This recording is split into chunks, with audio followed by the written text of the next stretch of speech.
Hey guys, welcome to FPL Week. This is Game Week 27 team selection. By now, you should know what we're going to do. We're going to look at how we did last week. We're going to look at the team of the week for Game Week 26. We're going to look at the most transfers ins and outs. Then we're going to talk about how we did as a team, how we've done in the leagues. We're going to see if we've done any transfers for you guys, and then we're going to pick our team for Game Week 27 and give the reasons why we're going to pick these players, who we're going to captain, and so forth. So let's get into it. So, like always, we go for the team of the week first. In goal, Jose Sarr from Wolves for 9 points. Muniz in defence, obviously Crystal Palace, 13 points there. Obviously, already know that he's in our team, so that's a good start. Wan-Bissaka with 12 points from West Ham. Lacrex, again, another Palace defender for 9 points. Midfield, Asensio from Aston Villa with 15 points. I believe he got the goal and the assist. It might be 2 goals actually. Brendan Johnson from Spurs, 14 points, and Memo for 14 points. Mo Salah for 14 points as well. Or Szoboszlai with 13 points. Isaac with 13 points. And Joel Pedro with 12 points. So a couple of players in our team already that have made the team of the week, which are good. So let's scroll down to the most transfers ins and outs. I do apologise for the little bit of glare on the video. My blinds need to get replaced. So there is a bit of sunlight coming through, but hopefully it doesn't bother you too much. I do try and block most of it out. But most transfers ins: Cunha, Mbemo, Bowen, Muniz, and Asensio. Most transfers outs: Rodgers, because he's slightly injured. Ahmed was obviously injured for most of the season. Gakpo was injured, but understandable with the fixtures that Liverpool have that he's been dropped. Cole Palmer is an interesting one because a lot of people are potentially captaining Cole Palmer for this game week. So that's crazy to see that a lot of people have dropped him. I have said in the last couple of videos, after this week and next week, if Cole Palmer doesn't deliver, I will sell him. But with 2 good fixtures, I believe it's Southampton and Leicester. I could be wrong. But 2 really good fixtures for Cole Palmer and Chelsea to get points. We're going to just hold it. And if he doesn't deliver, then we still have about 10 million to bring in someone like a Son, Szoboszlai, Gordon. So we have the money to do that. But let's talk about our points this week. 100 pointer, yes, we got 101 points.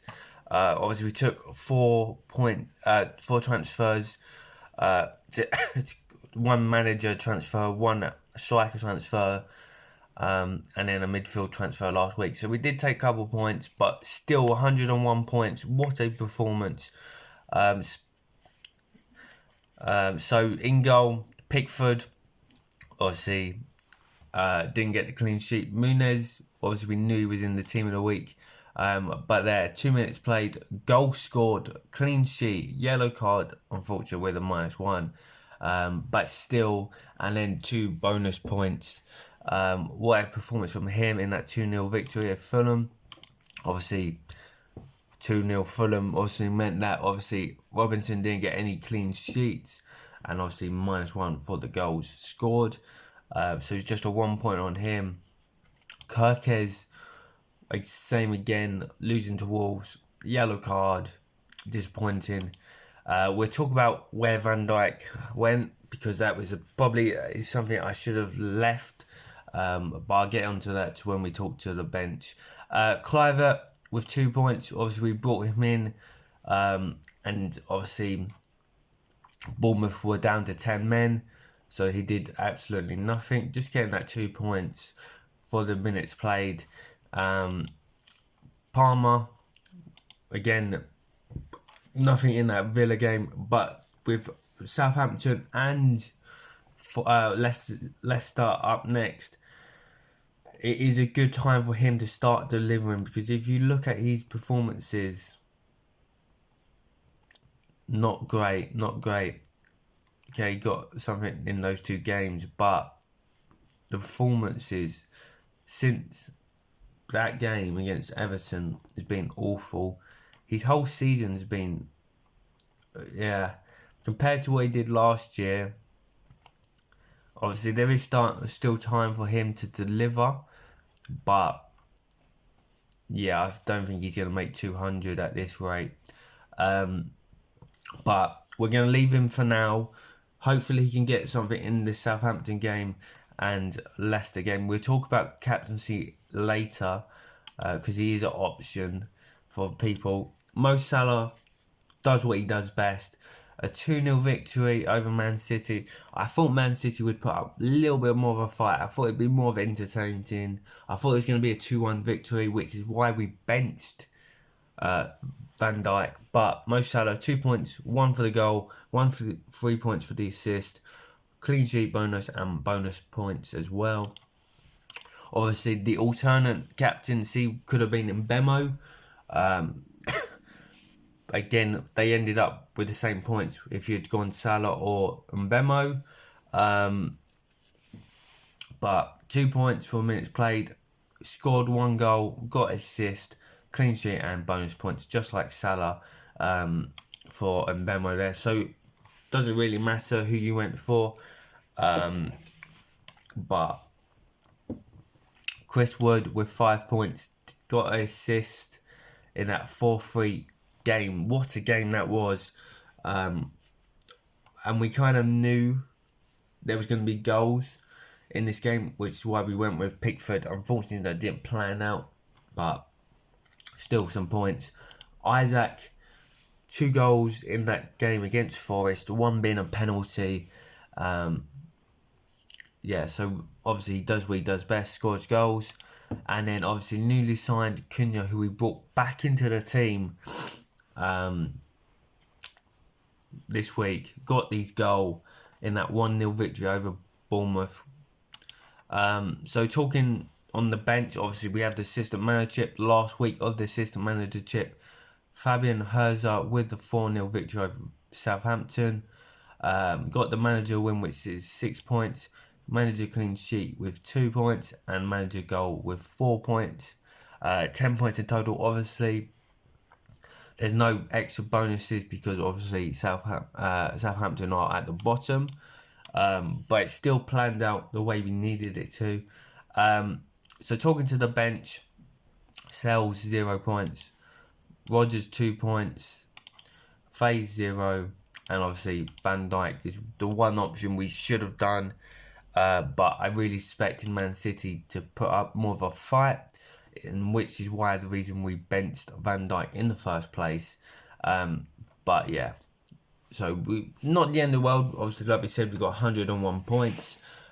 We look at the highest points assistant manager played. So they have Alisson in goal, Lewis Hall 9 points, Muniz with 13 points, Konate with 6. Obviously, I'm looking at to bring in Lewis Hall because of his attacking returns. Probably not until after game week. I'm probably 30. It's probably best time to bring him in.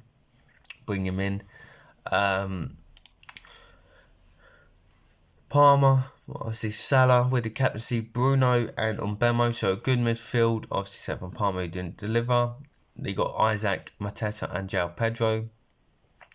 They got Glasner.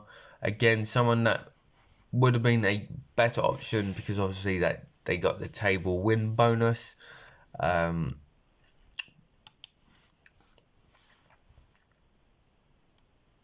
So yeah, a good performance. He's in he's in a lot of leagues. But yeah, talking about our leagues, it's a green arrow, which is great. Talking about McDonald's Management League, we've dropped back up to 4th. Obviously, Gilly just 4 points behind us. But there is a gap where we can see we can definitely get a third now. For second and first, running away with it. Obviously, lads on tour has been top probably since game week 4. So he's definitely won it. But do we think we can catch second? I don't know. I would hope so, but I'm definitely third is my option. Or at least Champions League football in the Management League. No real changes towards the bottom. It's just that top 10 with some changes inside of it.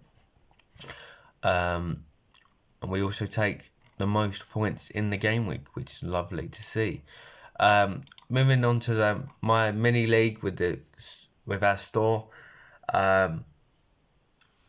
Again, Tyler's still top, but obviously with us getting more points than him, we've closed that gap again. Obviously, I was very scared because he went in Bemo. Obviously, I'll show you his team after we talk about the league. But he went in Bemo captain. And obviously, before the Sunday Liverpool game, I was very worried that we made the mistake. And he had clawed 50 points ahead of us. But Mo Salah does what he does best.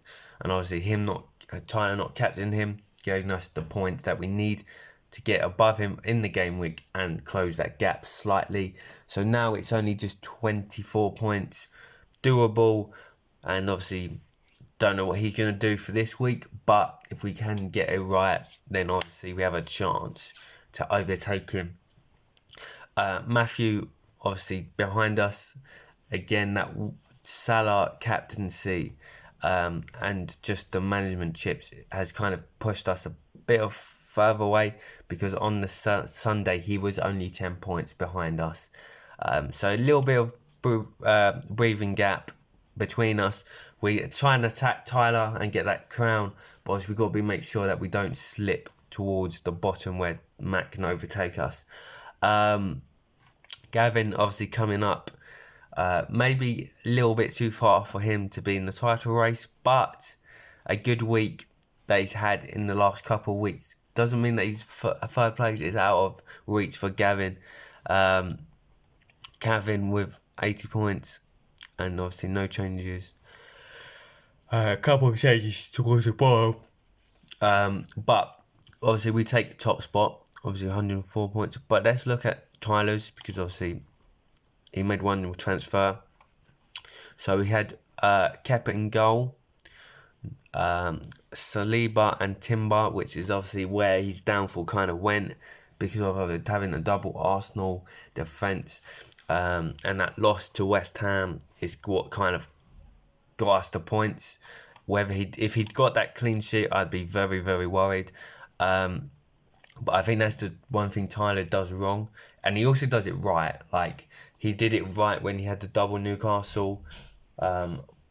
But the double defence is obviously somewhere where you're taking a massive risk on if they have to get a clean sheet, or at least one of the defence has to get an assist or a goal for it to kind of work out, because if it doesn't, then obviously you're kind of screwed.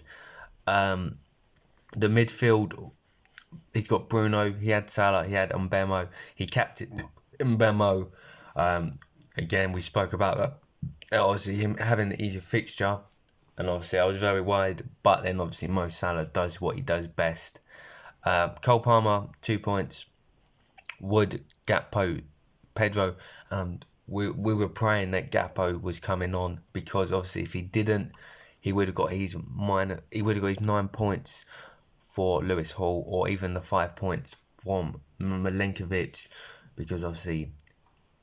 But Gakpo did play for only 10 minutes, which obviously gets him a point, and obviously that helped us. He had David Moyes, and this was so close. Obviously, we don't really want to talk about Man United game, but very close from going from a manager draw to a win if the penalty had been given. But a good from him, 92 points. We just got better. Anyone else? We'll look at Matt's team, just because 86. You got Henderson in goal, Hall, Robinson, Alan. So obviously the Newcastle Forest game kind of was a curse for him. Gordon should have had a goal in that game. Salah captain and Bemo Palmer, Isaac Wizard and Watkins. So good performance from Isaac and Wizard. Bench, he went McKenna, which I understand, would get the points for the wins, but against Spurs, it was a bit of a bad call, and only getting 1 point from him there.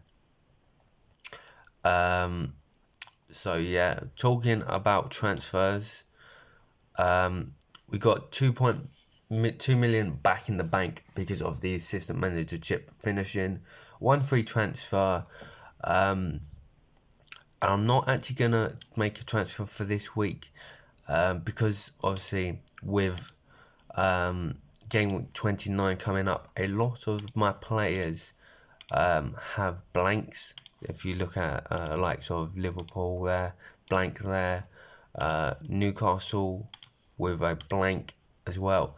So I've kind of got to decide on what I want to do, whether I take hits to transfer it, or do I just do my free transfer hit, replace the team for game week 29, and then we have all the players back for game week 30, obviously with the double game week coming up very, very soon in 32 apparently. So yeah, no transfers for this week, which means we're going to be picking our team. We're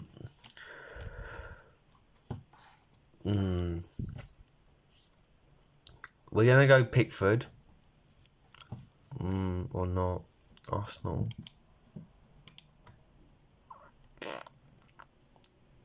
I don't know. Arsenal. I think we'll go Pickford and goal, just because I don't want to take that risk. Muniz, Wolves, Kirkers, Brentford, Newcastle. We're gonna swap Robinson for Van Dijk again. Bit of a hard fixture for Liverpool, but they've shown they could do it against Man City and keep a clean sheet. So I don't want to have Van Dijk on the bench if Liverpool get a clean sheet yet again. So it's going to be Alvarez, Munoz, Virgil, Kirkers in the back three. Cliver, Palmer, Salah and Bemo. With captain Mo Salah. I want to let me know in the comments down below, are you going Palmer? Or are you keeping it on Mo Salah? Or are you going someone else with Chris Wood up top, Isaac up top and Cunha up top as well? Now obviously I know it kind of contradicts having Virgil, Van Dijk and Isaac in the team, because obviously we need a clean sheet from Van Dijk, but then obviously we need goals from Isaac. But if we put Robinson in there anyway, Cunha will attack him and he might get a goal anyway. So we might as well just go for the best possible lineup, which is this. So let's save the team. That is saved. And that is going to be our game week 27 team selection, guys. Let me know in the comments down below what you think of it, how you're doing in your FPL leagues, who you're going to captain, Mo Salah or Palmer. And I'll see you in the next game week. Thank you for watching.